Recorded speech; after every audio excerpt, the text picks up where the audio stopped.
ancienneté dans le métier, son degré d'intimité avec les organisateurs Gilles Jacob et Thierry Frémaux. En fait, leur propriétaire est tellement connu qu'il n'a pas besoin de le montrer, comme Michel Denisot, par exemple, le journaliste de Canal+.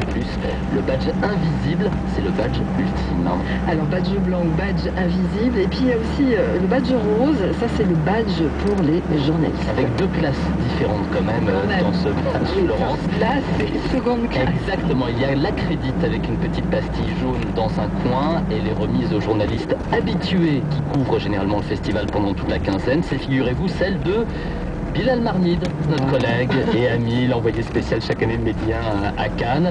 Bilal, on est à sa 10e couverture, autant dire que c'est un pilier de la croisette maintenant.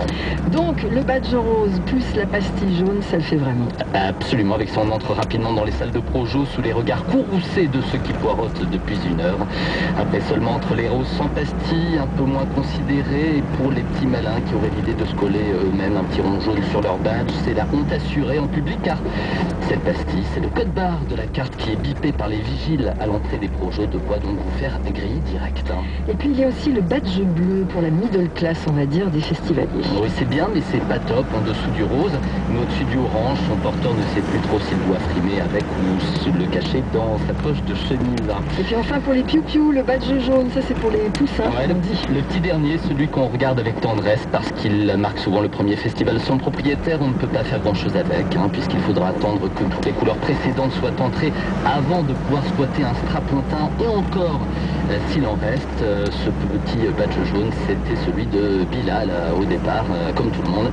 C'était en même temps il y a 10 ans, autant dire une éternité. Merci David. Allez, badge de toutes les couleurs. Aujourd'hui, 2 films en compétition, on va les rappeler. Film américain très attendu du réalisateur et comédien Tommy Lee Jones, ça s'appelle The Homesman. Et puis le seul film italien en compétition, Les Merveilles de la réalisatrice Alice Rohr Vacher. Et puis Bilal avec son super badge, eh bien on le retrouvera pour sa chronique cinéma, ce sera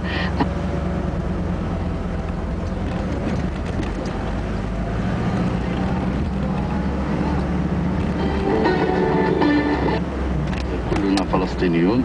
ثم من الغناء انتقلت إلى التمثيل وكانت متميزة في مسلسل الشفا للقناة السادسة، ثم البطولة في مسلسل دموع الرجال للقناة الثانية، ودائما مع القناة الثانية في مسلسل الفهيمية.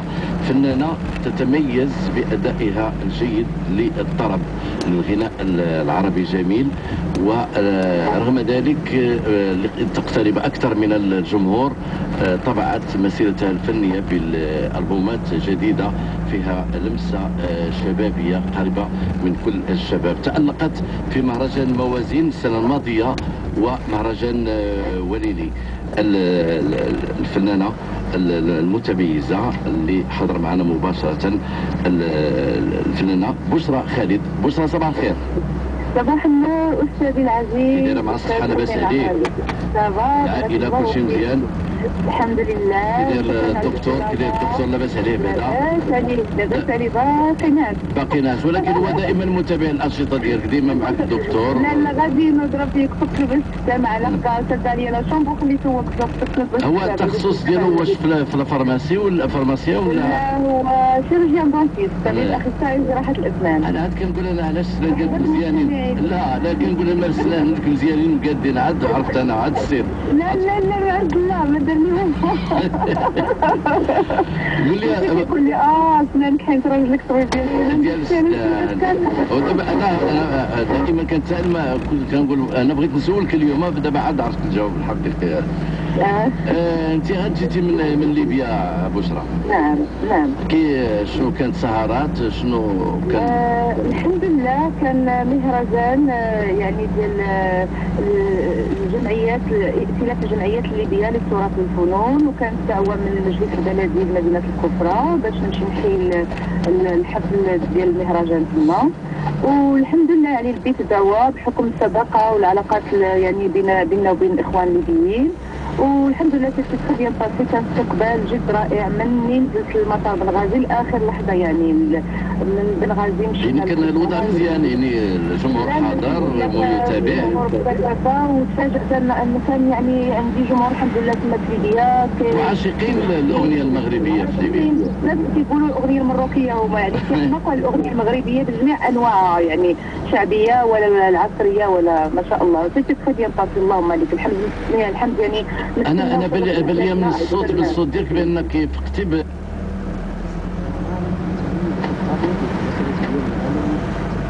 مع الاذاعي ديالنا الكبير والراقي ظاهرا وباطنا السي حسين العمراني. الله يبارك فيك. والجمهور ديالنا الله يبارك. قالوا لي الطباخه ماهره بشرى. وقت اختار سوق الطياب ديالي. انا غير قالوا لي باقي ما دقت. مرحبا. فاش تميز، فاش كتميزي انت في الطبخ فاش؟ يعني الاكل المغربي ديالنا، الحلويات المغربيه كمراه مغربيه حره، يعني الاكل المغربي دائما موجود، وتبارك الله راه كاع النساء المغربيات ضروري كتلقاهم كلهم كيوصلوا الطبخ المغربي. وانا كنقول لك الاشهر شنقه ما عنديش معها الا شنو هز دار هبط هذا قلب الصالون ما كاينش. ماما حيت انا شي واحده عندها. قول لي انا واحد الخاصيه يعني كتميزي بها انت يا بشرى خالد، هي ان في اي مكان في تظاهر